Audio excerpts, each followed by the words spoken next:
The 33rd team strikes again. They always have some really cool lists. And for the last 2 or 3 years, we've already been used to Deshaun Watson being at the bottom of these lists. But you take a look at this list for 33rd team.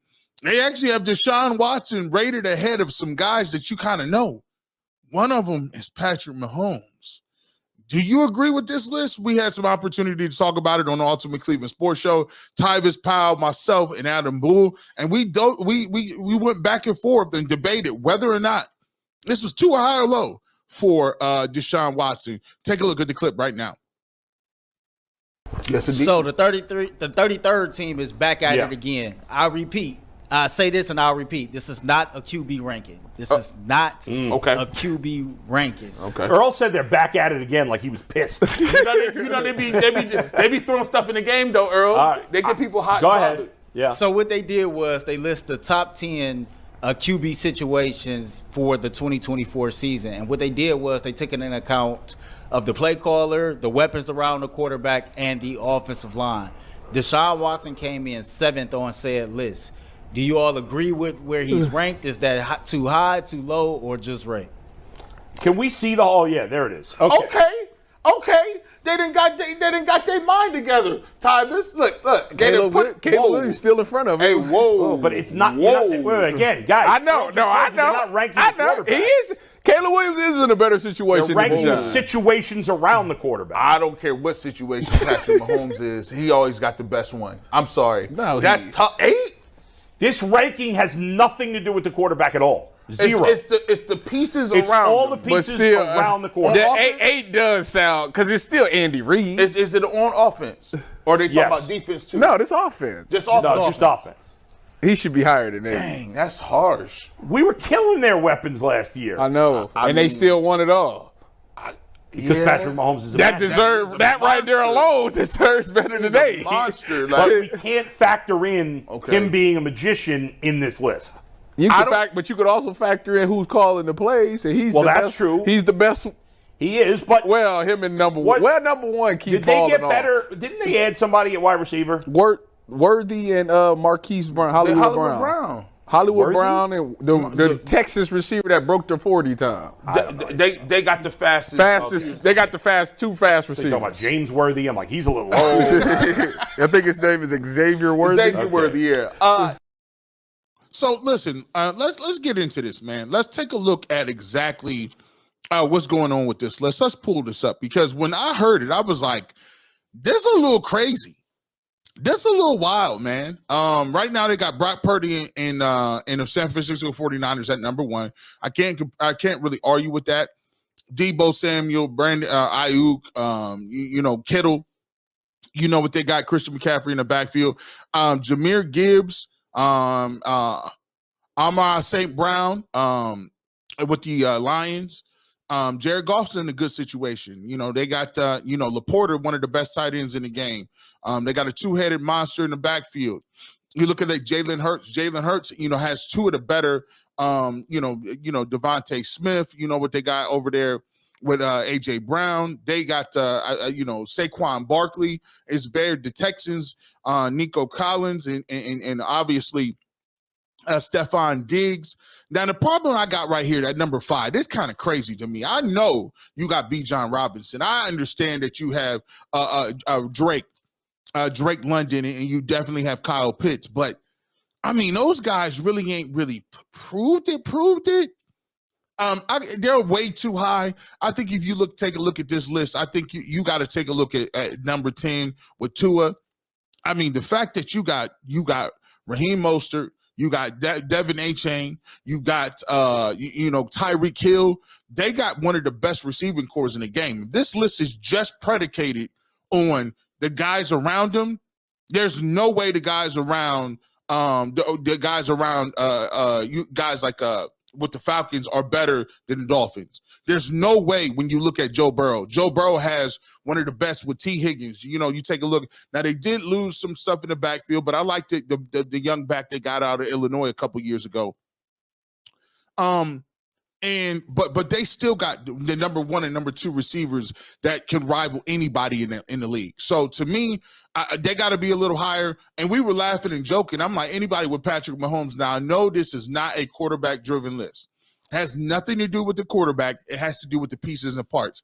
But listen, you know, you got Kelsey, you got Hollywood Brown, you got Xavier Worthy. They got more speed out there. Rashee Rice is acting a fool. We don't know how available he's going to be. But if you take a look, it's just hard to see Patrick Mahomes at 8, what they got. But take a look at number 7.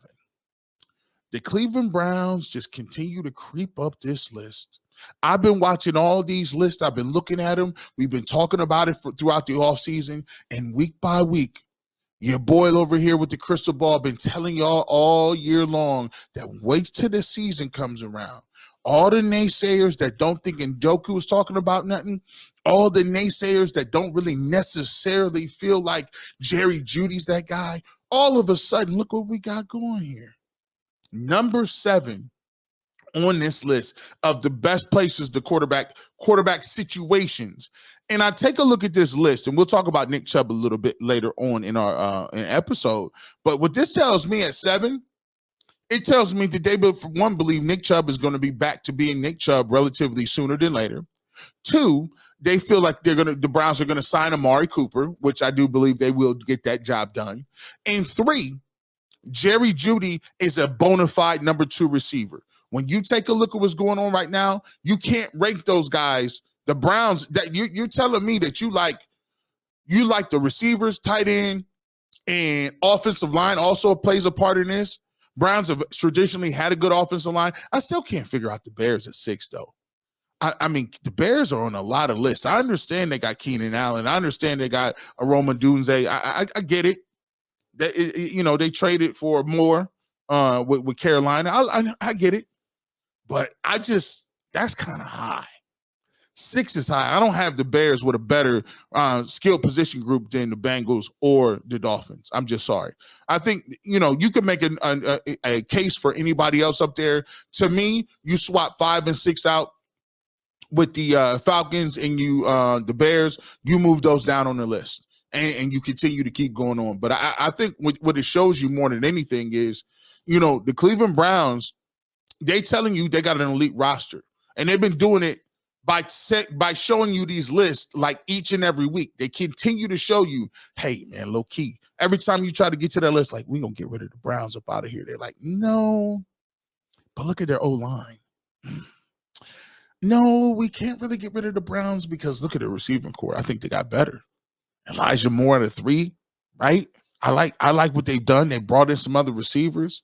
Cedric Tillman looks like he stepped his game up. David Njoku looks like he's hit his stride, so to speak.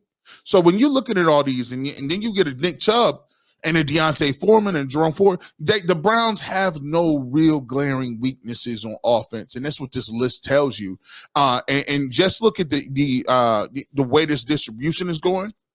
If you just want to look at offense, you say the 49ers are a NFC team, Lions NFC, Eagles NFC, Falcons NFC, Bears NFC. So you telling me you think that the Cleveland Browns in the AFC got either the number 1 or number 2 supporting cast in the entire AFC? That's kind of wild because they got ahead of them. Only team ahead of them is the Texans, and the Texans got a good roster. They got some nice players they've upgraded. So, but if you're the Browns and you're a Browns fan, you have to be excited about the fact that you take a look at what you see. As a Browns fan, you have to be excited that, hey, we in that mix right now. We in the mix of the teams that got some of the best players, some of the best guys. And notice that, too. They got them ahead. No Baltimore Ravens. AFC North is the strongest division in all of football. No Ravens. Browns ahead of Joe Burrow and the Bengals. Nowhere to be found are the Pittsburgh Steelers, right? So when you look at this, I take 2 major takeaways from that. They believe that the Cleveland Browns roster has gotten better to a point that is overtaking the Baltimore Ravens, who lost a lot of offensive linemen, who lost guys in a receiving core. And you take a look at the Cincinnati Bengals, who, yes, they didn't lose that many people, but Joe Mixon not there. What's the offensive line? Joe Burrow coming off injury. Now, granted, it's not a quarterback list, but just look at the supporting cast. Running backs, tight ends, offensive line, receivers. They think the Cleveland Browns pretty much are telling you in the AFC North, they have the best skill position groups out of any of these people. Any of these people. Very, very encouraging.